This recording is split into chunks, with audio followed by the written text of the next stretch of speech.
Halo Cihui People, kembali lagi dengan Bioskop Cihui.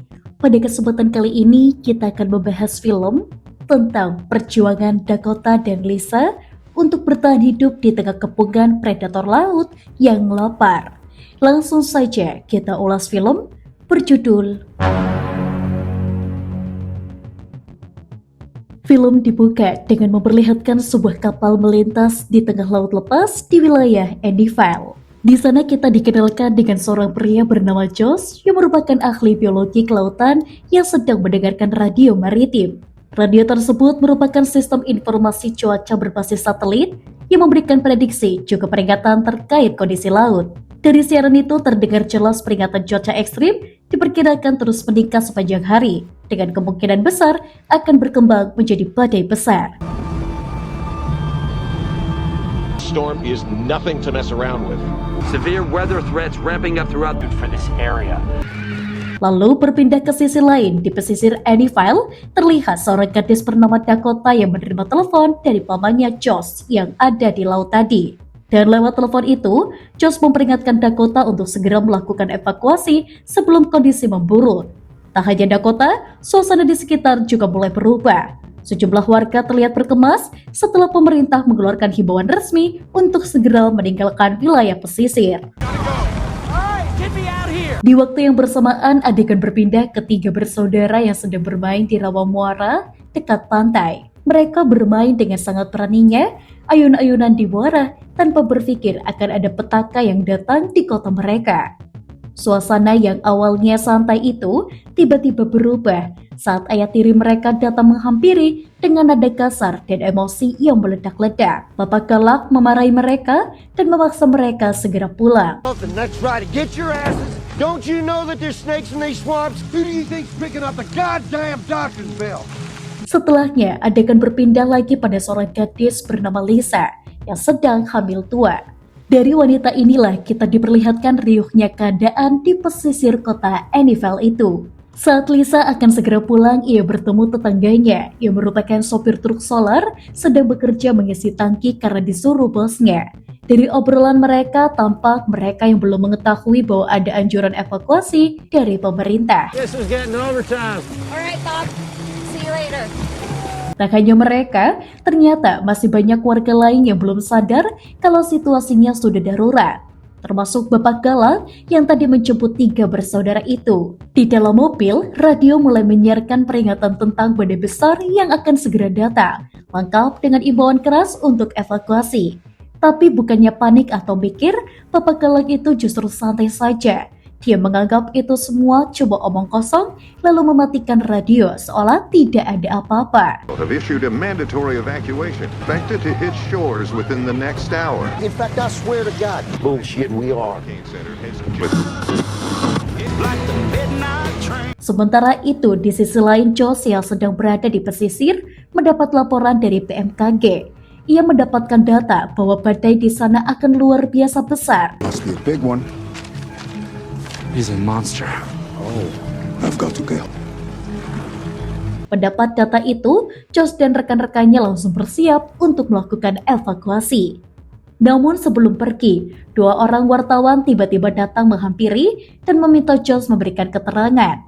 Wartawan menyinggung laporan tersebut tentang meningkatnya aktivitas serangan hiu di perairan sekitar. Any comments on the shark incident this morning?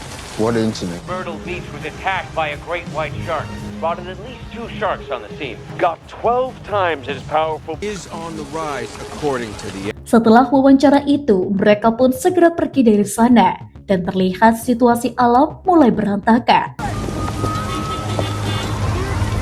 It becomes a Category 5.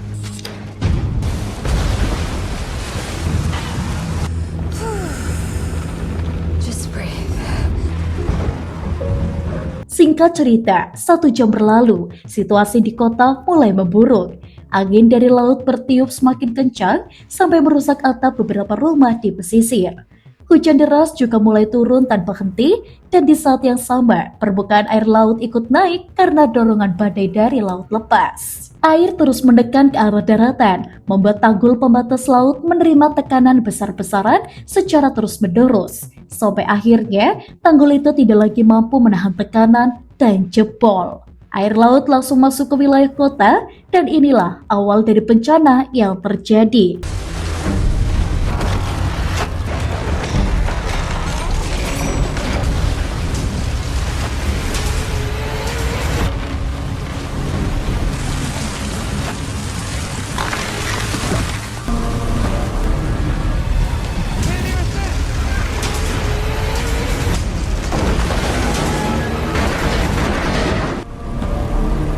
Pak supir tangki solar yang melihat air datang sambil menumbangkan pohon-pohon pun langsung bergegas mencoba menyelamatkan diri dengan bermanuver seperti ini.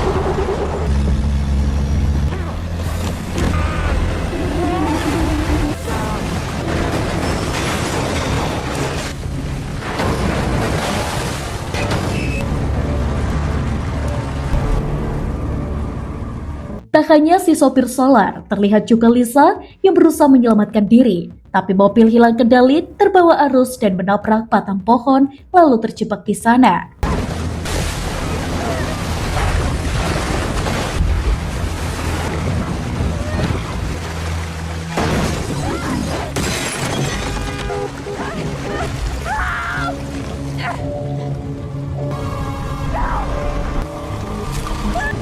Setelahnya nampak dua orang yang sedang naik perahu untuk menyelamatkan diri, mendengar teriakan Lisa yang minta tolong.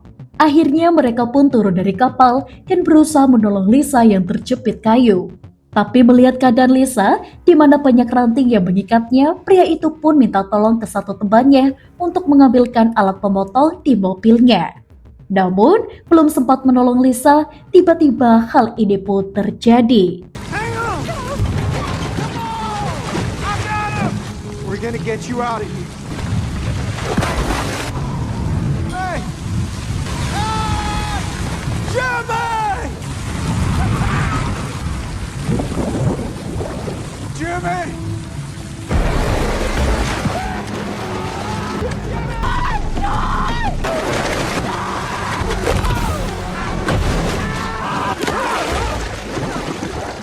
Akhirnya, karena serangan hiu-hiu yang terbawa air laut ke pesisir, dua orang itu pun harus berakhir di sana. Dan ketika adegan berpindah kembali kepada Josh yang sedang menganalisa keadaan di petanya, ia melihat bahwa kota sudah terendam air. Naasnya di situ juga dijelasin, jika tanggul jebol, maka wilayah pesisir akan terisi air dengan waktu yang lama, karena drainase tak mungkin sanggup menampung air laut.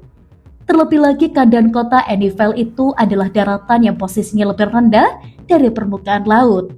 Maka dari itulah tadi kita melihat tanggul penahan air kalau di Indonesia sudah seperti kota Jakarta, di mana posisi daratannya lebih rendah dari permukaan air laut sehingga jika tanggul jebol maka otomatis kota akan terendam. Melihat semua kekacauan di peta itu, Josh dan rekannya pun nekat menuju ke wilayah itu karena ada Dakota sebagai keponakannya yang harus diselamatkan. Kembali lagi ke pemukiman, di sana nampak keadaan mulai makin kacau. Ada bapak galak yang tangannya pendek, satu karena disantap hiu. Juga ada Dakota yang tak bisa berbuat apapun ketika melihat Lisa yang semakin lama semakin terendam. Namun ketika Lisa mengatakan bahwa ia sedang hamil, Dakota pun memilih nekat untuk berupaya membantu Lisa keluar dari sana. Tanpa buang-buang waktu, Dakota langsung turun ke lantai bawah. Dia ke dapur ambil pisau lalu keluar jendela dan merangkak-rangkak melalui atap-atap rumah yang terkedal untuk menuju posisi Lisa.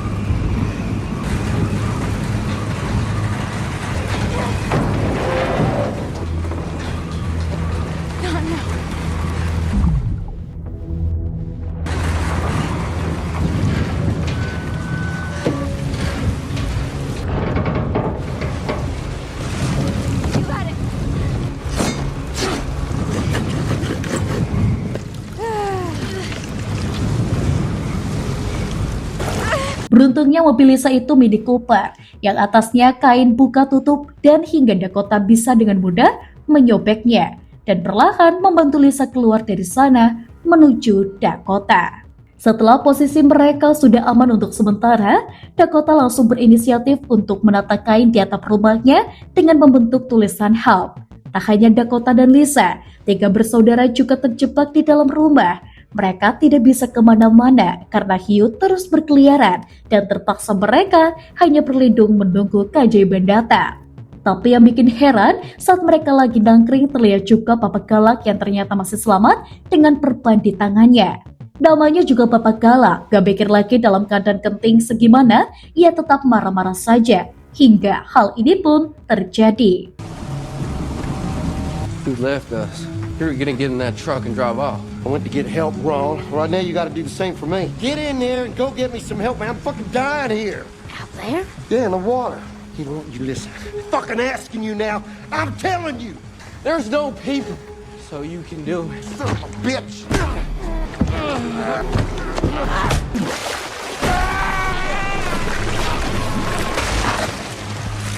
Berpindah ke sisi lain, tampak Josh dan rekannya sudah sampai di pesisir. Mereka mencoba menuju rumah Dakota menggunakan sebuah kapal dan mereka cukup terkejut ketika melihat pemandangan. Betapa puasnya hiu di sana yang memakan hewan-hewan. The rivers jumping their banks, singing our prayers to the people of those towns. Reach any deal from the west. So other. The dots, sharks. Slow down.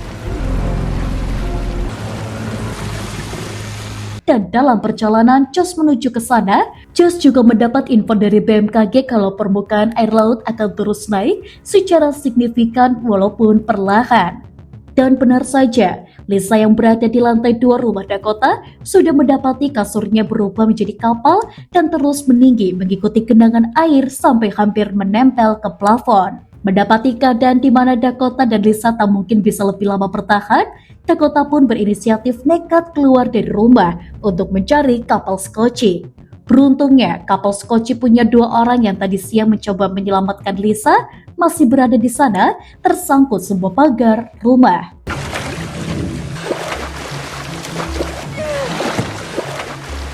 Kembali lagi kepada Josh, karena genangan air sangatlah luas, jalanan pun tak terlihat. Yang terlihat hanyalah genangan air dan atap-atap rumah. Josh dan rekannya pun harus berulang-ulang membaca peta. Bahkan sampai pagi hari, Josh masih melakukan perjalanan.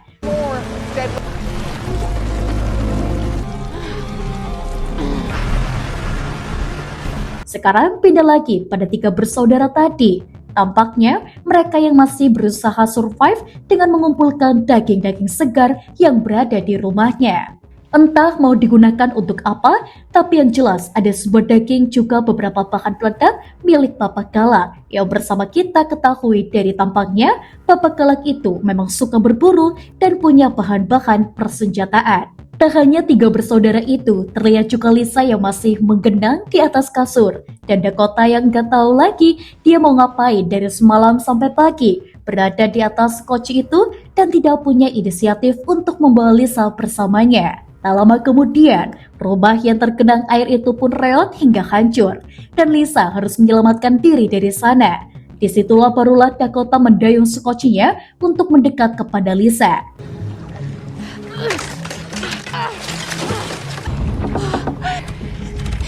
He's coming.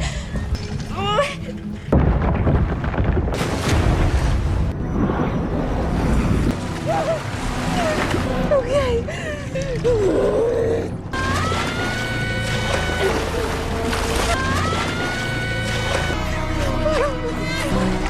Di situ Lisa malah melahirkan. Karena melahirkan itulah otomatis keluar darah.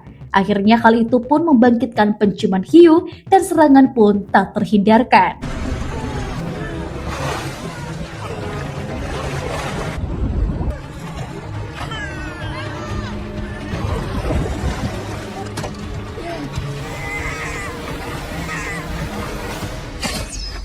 Beruntungnya, dengan tembakan panah yang entah dari mana panahnya, Dakota berhasil menyelamatkan Lisa dari serangan hiu itu. Sementara di sisi lain, terlihat 3 bersaudara yang ternyata membuat umpan dengan daging dan dilengkapi bahan peledak dengan tujuan melawan si hiu dengan cara seperti ini.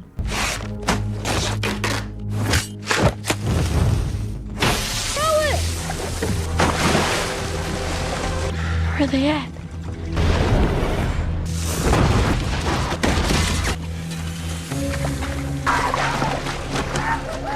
Balik lagi ke Lisa dan Dakota, ternyata urusan mereka sama hiu belum selesai. Saat mereka baru saja naik ke perahu sekoci, nampak ada hiu yang menubruknya hingga mereka terjatuh dan kapal terbalik.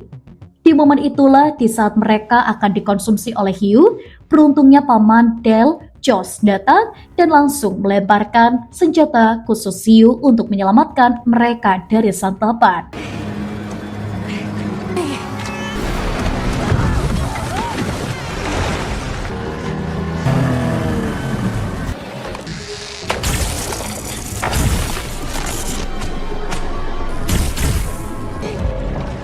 Tapi nggak berhenti di situ. Setelah beberapa hiu pergi dan alat pengusir hiu itu kayaknya mati, tiba-tiba ada satu hiu lagi yang datang menyerang mereka. Dan apakah yang terjadi? There's one more coming.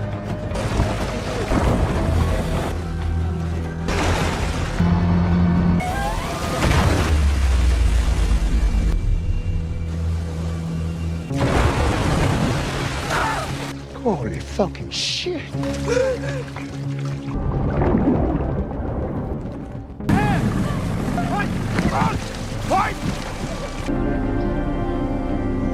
Okay. Ryan, here's the... Ajaibnya, ketika ada hiu mau makan orang, tiba-tiba muncul hiu yang itu membuat hiu yang ini mengejar. Akhirnya, si hiu yang ini malah berantem sama hiu yang itu, seperti yang kita lihat. Intinya, hiu menyelamatkan orang dari hiu. Aneh ya? Tapi memang nyata. Kalau hiu nggak lawan hiu, ya mereka orang sudah masuk ke dalam perut hiu. Syukur alhamdulillahnya berkat hiu yang mengejar hiu itu jadi sibuk berurusan antara hiu. Dan orang yang mau dimakan hiu pun nggak jadi dimakan hiu. Tapi apapun itulah, mau segimanapun kita muter otak nyari logika di balik drama hiu versus hiu tadi, mungkin ada satu hal yang kita lupa. Bahwa semesta akan selalu punya caranya sendiri untuk menjaga detak jantung yang masih murni. Bisa jadi itu adalah cara Tuhan mengizinkan si bayi untuk memulai titik awal hidupnya dengan keselamatan. Apapun itu, kalau Tuhan yang mau, maka terjadilah. Pada akhirnya di tengah kepungan air mata dan air laut yang asin, yang isinya hiu, sebuah keajaiban beneran terjadi. Tentu tanpa ada korban tambahan yang jatuh ke mulut hiu. Mereka semua berhasil ditarik ke kapal evakuasi untuk kabur dari hiu. Permasalahan internal itulah yang bikin hiu yang tadi mendadak menyerang hiu yang lainnya. Jadi berkat hiu yang baku hantam sesama hiu, manusia-manusia ini pun akhirnya bisa lepas dari hiu. Untuk teman-teman di rumah, jangan lupa untuk like, komen, dan juga subscribe. Sampai jumpa.